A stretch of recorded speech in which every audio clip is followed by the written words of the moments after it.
Muy buen día tengan ustedes, compañeros y maestro. A mí me tocó presentar la norma de seguridad 002 STPS, que tiene como objetivo la prevención y protección contra incendios en los centros de trabajo. Su campo de aplicación es en todo el territorio nacional mexicano. Fue publicada en el Diario Oficial de la Federación en el día 9 de diciembre del año del 2010. Para la correcta interpretación de estas normas se debe consultar las siguientes otras normas oficiales mexicanas, como lo son las normas 017, 022, 026 y 029 de la STPS, así como la 003 de la SEGOP, también la 106 y la 154 de la SCFI. Esta norma tienen que contar algunos requisitos. En este caso les explicaré y les contaré de los requisitos que deben cumplir los patrones. 1. Deben clasificar en riesgo de incendio del centro de trabajo, ya sea por las áreas que le integran, plantas, edificios o niveles. 2. Contar con un croquis, plano o mapa general del centro de trabajo por las áreas que le integran y colocarlo en los principales lugares de tránsito, que contenga lo siguiente. A. Identificación de las principales áreas o zonas del centro de trabajo con riesgos de incendio debido a la presencia de material inflamable, combustible pirofórico o explosivos, entre otras sustancias. La ubicación de los medios de detección de incendio, así como los equipos de sistemas contra incendio. Las rutas de evacuación, incluyendo al menos la ruta de salida y la de descarga, además de las salidas de emergencia, las escaleras de emergencia y los lugares seguros en estas instalaciones. La ubicación del equipo de protección personal para los integrantes de brigadas contra incendios. También la ubicación de los materiales y equipos para prestar los primeros auxilios. 3. Contar con un plan de atención a emergencias de incendios, contar con brigadas contra incendios en los centros de trabajo, desarrollar simulacros de emergencias de incendios una vez al año. Si realizamos un simulacro una vez al año, esto quiere decir que el riesgo de incendio en esta industria, en esta empresa, es ordinario, por lo cual se debe hacer una vez al año, pero si el riesgo de incendio es alto se debe realizar por lo menos 2 veces al año. Es muy importante realizar un simulacro, ya que así los trabajadores, tanto como administrativos, jefes, gerentes, verán suceder algún incidente de estos. 6. Dotar del equipo de protección personal a los integrantes de las brigadas contra incendios, considerando para tal efecto las funciones y riesgos a las que pueden estar expuestos. 7. Contar con un sistema fijo de protección contra incendios y alarmas de incendios para atender la posible dimensión de emergencias de incendios, mismos que deberán ser acordes a las clases de fuego que se pueden presentar, que en un momento más les voy a explicar yo. Así como los patrones deben de cumplir algunos requisitos, también los trabajadores deben de cumplirlos, como son las siguientes. 1. Cumplir al pie de la letra las instrucciones de seguridad que dicta el patrón. 2. Cumplir con las medidas de prevención y protección contra incendios establecidas por el patrón. 3. Participar en las actividades de capacitación y entrenamiento proporcionadas por el patrón para la prevención y protección contra incendios. 4.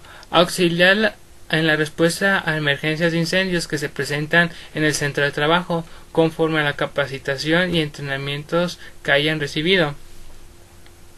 5. Cumplir con las instrucciones sobre el uso y cuidado del equipo de protección personal proporcionado por el patrón a los integrantes de las brigadas contra incendios. 6. Participar en las brigadas contra incendios. 7. Participar en los simulacros contra incendios. 8. No bloquear, dañar, utilizar o dar un mal uso a los equipos de protección personal para la atención de emergencias, ya sea croquis, planos, mapas, señalamientos de evacuación y algunas otras cosas.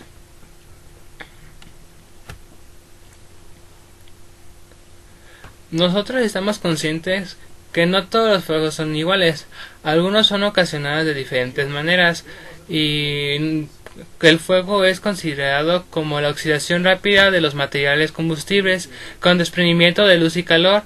Este fenómeno consiste en una reacción química de transformación electrónica con una alta velocidad de reacción y con una liberación de calor y luz. Los siguientes fuegos se clasifican de 5 formas: el fuego de clase tipo A, el fuego de clase tipo B, C, D y K. El fuego de clase A es aquel que se presenta en materiales combustibles sólidos, generalmente de naturaleza orgánica, y que su combustión se realiza normalmente conforme a las brasas. Esto quiere decir que sus residuos son cenizas. El fuego de clase tipo B es aquel que se presenta en líquidos combustibles e inflamables y gases inflamables. El tipo de fuego clase C es aquel que involucra aparatos, equipos e instalaciones eléctricas energetizadas. El fuego de clase tipo D es aquel en el que intervienen metales combustibles. Tales son el caso como el magnesio, titanio, circonio, sodio, litio y potasio. Y por último tenemos el clase de fuego tipo K. Es aquel que se presenta básicamente en las instalaciones de cocina, que involucran sustancias combustibles tales son como en aceites, grasas vegetales o animales. Estos fuegos de clase tipo A ocurren medianamente en los depósitos de grasas semipolimerizadas y su comportamiento es muy distinto a los otros combustibles. Los tipos de riesgo es la clasificación de los riesgos de incendios que se pueden presentar y se pueden determinar por las áreas que los integran, siempre y cuando estén delimitadas mediante materiales resistentes al fuego o por un distanciamiento que impida una rápida propagación de esto, que quiere decir que si en un área se encuentra cierta cantidad considerable de sustancias inflamables, el riesgo es muy alto. Pero si se encuentran sustancias muy peligrosas pero están distanciadas una de otra y entre esa distancia existe un material resistente al fuego, el daño ni el peligro sería tan al tener en consideración los aspectos, que son realizar inventarios de todas las zonas, pero los inventarios deben de ser completos, debe de contener todo lo que existe en esa zona, y también otra que es muy importante tenemos que saber el área de esa zona. O sea, con esas dos cosas podemos identificar rápidamente un tipo de riesgo. Aparte de que un tipo de riesgo se puede clasificar de muchas maneras. Por ejemplo, estos tipos de riesgos así los clasifican algunas empresas, que son por el área. Entre menor sea el área, el riesgo sería menor, pero entre mayor sea el área, el riesgo de incendio sería más mayor, como aquí lo podemos ver. Algo muy curioso en esta tabla es que hasta abajo, donde dicen que los materiales polifóricos y explosivos en kilogramos, este combustible no puede ser un riesgo ordinario. Estos materiales no aplican para este riesgo, solamente aplican para un riesgo alto, ya que pues es muy peligroso tenerlos en cualquier lado, aunque estén muy seguros. El alto de explosividad y el grado de incidente sería mayor. Para la determinación del riesgo de incendio se debe proceder a lo siguiente.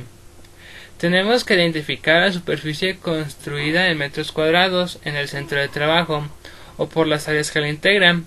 Debemos identificar el máximo inventario que se haya registrado en el transcurso de un año. Para determinar el inventario de sólidos combustibles por el mobiliario en oficinas administrativas y otras áreas similares se considera un promedio de 60 kilogramos por cada trabajador. Cuando se disponga en el control de trabajo o en las áreas que la integran de dos o más materiales o sustancias o productos que correspondan a un mismo concepto, el riesgo del incendio para dicho concepto se determinará con base a una fórmula.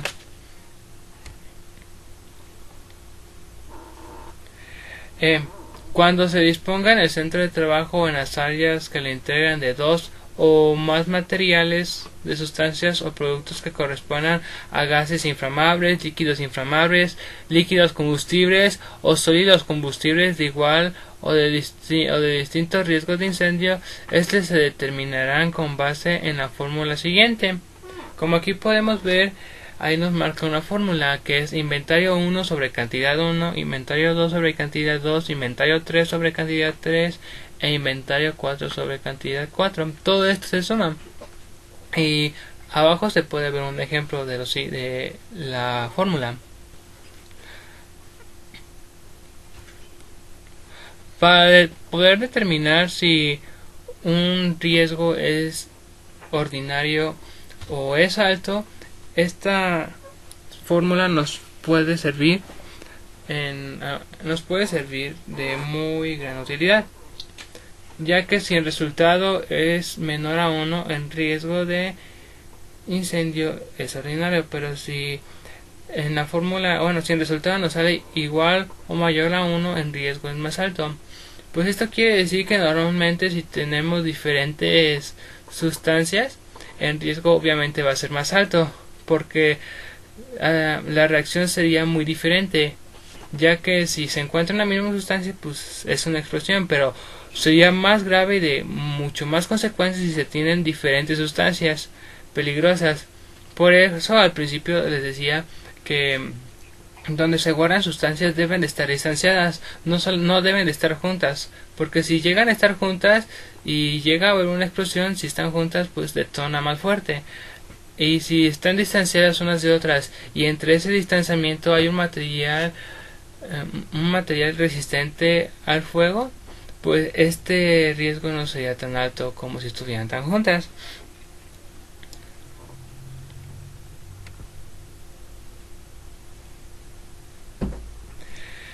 Y así como existen diferentes tipos de fuegos, cada tipo de fuego tiene un agente extintor para su utilizo, para su correcta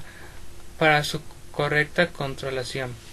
El extinguidor es una sustancia o mezcla que apaga el fuego al contacto con el material en combustión en una cantidad adecuada. Como aquí podemos ver, tenemos los tipos de extintores y los tipos de fuegos. El primer extinguidor que nos aparece es a base de agua. Este solamente lo podemos ocupar para la clase de fuego tipo A, que por cierto este agente extinguidor es excelente para este tipo de fuegos. El siguiente es a base de espuma. También se le puede ocupar para la clase de fuego tipo A, pero realmente es excelente para la clase de fuego tipo B. A continuación viene el agente extinguidor a base de dióxido de carbono. Este agente extinguidor solamente puede ser aplicado y de hecho es excelente para la clase de fuegos tipo C, ya que como pueden ver aquí en la tabla, sí es recomendable pero a la vez no. Es recomendable pero bajo algunas condiciones, por lo cual para mi punto de vista solamente se debe de ocupar para clases de fuego tipo C. A base de halógenos. Es recomendable para las clases de fuego tipo A, tipo B y tipo C. Como aquí pueden ver, es más excelente y es más eficaz para el clase de fuego tipo C. El de a base de reemplazantes de halógeno es casi similar, pero de hecho es similar al otro, pero solamente que no usa halones así reales, sino que son reemplazantes. Igual tiene el mismo uso y es excelente para el tipo de fuego clase C. El agente extinguidor a base de polvos químicos seco BC es excelente para la clase de fuego tipo B y también se puede ocupar para la clase de fuegos tipo C. Extinguidor a base de polvos químicos secos triclase es excelente para los tres primeros tipos de fuego, que es el clase A, clase B y clase C. A base de polvos químicos especiales, este solamente es el que podemos ocupar para los fuegos de clase tipo D, que por cierto esto también depende de qué material sea. Y por último tenemos el de a base de acetatos de potasio. Este es el único agente extinguidor que podemos utilizar para la clase de fuegos tipo K, que es en áreas de cocina.